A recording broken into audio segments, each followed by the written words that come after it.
Πρέπει να δείξουμε στη νεολαία το κατάντημα που μας έχει φέρει η παγκοσμιοποίηση. Είναι ότι όλοι κρινόμαστε από το αποτέλεσμα.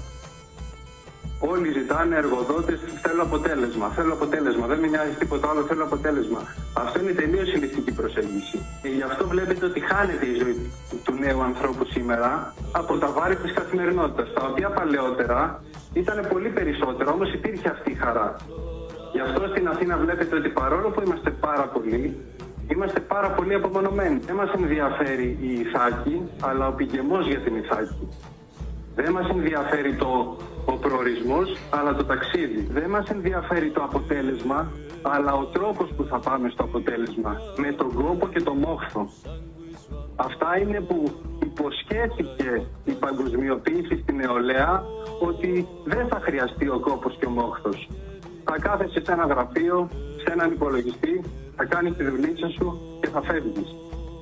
Και όταν σαν Ελλάδα έχουμε τα καλύτερα προϊόντα, το καλύτερο νερό, το καλύτερο τυρί, τα καλύτερα λαχανικά, πώς θα κατάφεραν και έπεισαν τη νεολαία να ασχοληθεί με όλα εκτός από αυτά.